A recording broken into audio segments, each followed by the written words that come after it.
You ready to let the dogs out? What? Do what? From the All Indiana Podcast Network. Join Pet Pals TV's Patty Spitler as we celebrate our furry friends. Cats, dogs, and all the critters in your family. Celebrate the bond between pets and people and meet Hoosier heroes saving four-legged lives. I love it. Good. I'm glad. It's the Positively Patty Podcast. I can't wait anymore. Me neither. Now, your host, here's Wish TV contributor Patty Spitler. And coming up on the Positively Patty podcast today, raised by cats behind the mic and the meows. Now, that means KJ McGlynn, our kitty correspondent on Pet Pals TV, is joining us. She has a book out all about kitty cats. And just to give you a sneak peek, her first words when she was a little baby, kitty. Find out more about her and the book and some interesting information, too, about your feline friends. So, KJ, coming up on the Positively Patty podcast.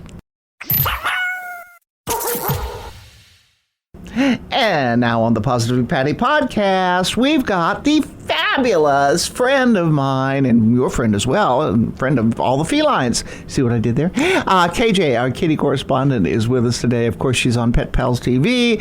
She has her own podcast. She has her own shows. She has, oh look, a book. Yay! Raised by Cats, Behind the Mic and the Meows. KJ, is this your first book? This is my first book. Oh, yes. Okay. Tell us about it, why you did it, and all that we need to know. Sure. Well, Patty, this is the story of how I became your kitty correspondent. So, from my very first word as a baby, being Which was? kitty, Kitty. to growing up with fabulous felines, to kind of adopting some that were special needs, and just continuing to learn and realizing that I had a greater understanding than most people do about cats. And you start figuring out, people start coming to you for advice, and what do I do about this and that? And they're like, yeah, I became the kitty correspondent for friends and family and TV alike. Oh, so I just love it. I thought, I could help a lot more cats and I help a lot more people who are maybe struggling with their cats if I put I shouldn't say all of it because there's more to come. Part two. Put as much as I could to help people with their cats in a book. There's several misconceptions. We want to hit on that. We also let's start off with your second personality, this fabulous Grayson, who's wonderful, and you bring him many places. He loves to be on TV. He loves to give me kisses, too, let me tell you that. Grayson always has his tongue out. He's a rescue, so tell us his story and why his tongue is always hanging out. Yes, so Grayson we adopted through Face here locally, and so he was found on the streets. Oh. He was fixed and ear-tipped and assumed to be a street cat at the time, but was injured, came in through Indianapolis Animal Care Services, got his injuries fixed up, and when we went to see him, we were laughing because he was in the cattery room. So there's all these different cats in the room, and the volunteer had a microchip scanner, and she's like, let me see if I can find the right gray cat. And he walked right over to you. He walked right over and he just sneezed. He was sitting in the window, he sat up, he sneezed, all this snot came out, and he walked right over to us, and I was like, it's this one, because he's going to need help. We knew he was going to need help. Yeah, he's so sweet, though. He's so sweet. So why does his tongue always hang out? So we realized shortly after we got him that it seemed like his mouth was hurting, and we thought, well, he's got a bad tooth, right? Like, take him to the vet and see what's going on.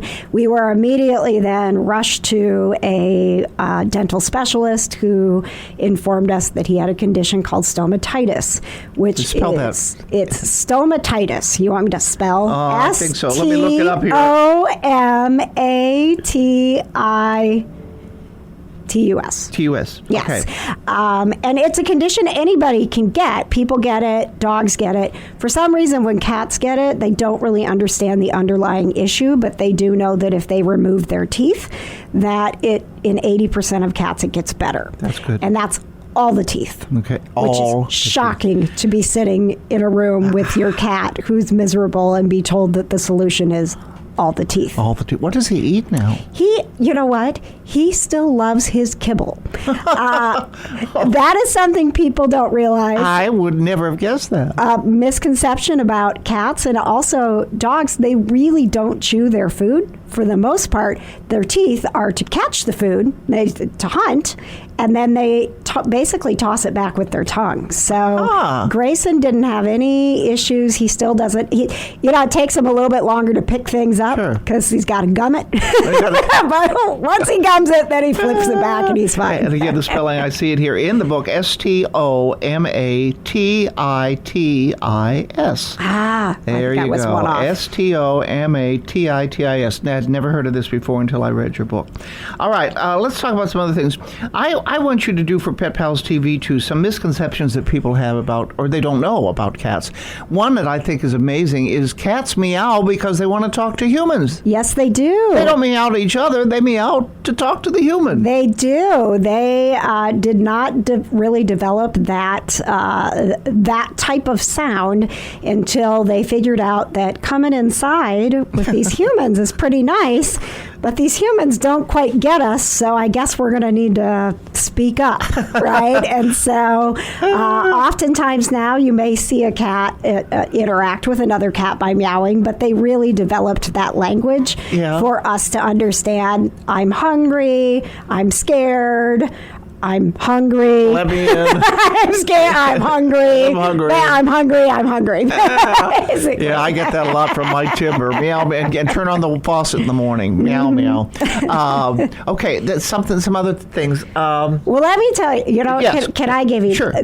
the misconception that cats are aloof or standoffish? Right. It is so important for us to understand that cats have a prey mode. So they are predator and prey in the wild. And what that means is that for a cat, which is very different for a dog, they are constantly balancing out, analyzing their environment for threats and also for a source of food. So it's like, I don't want to be eaten, but I need to have enough food. And so their minds are constantly going back and forth. And that prey mode is actually what makes us think that they're standoffish. Really what they're doing is what we would do when we go to get to know someone. I'm not just going to immediately be in your space or you in mine. I need to make sure that you're safe.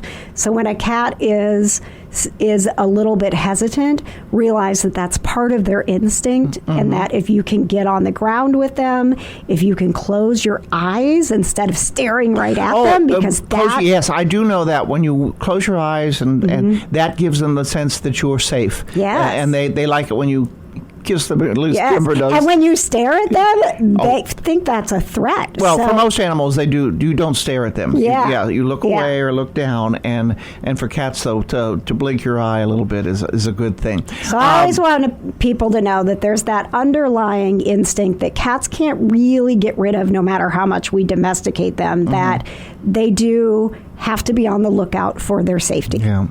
Another thing I hear this a lot, and I tell them what you already know and have passed along.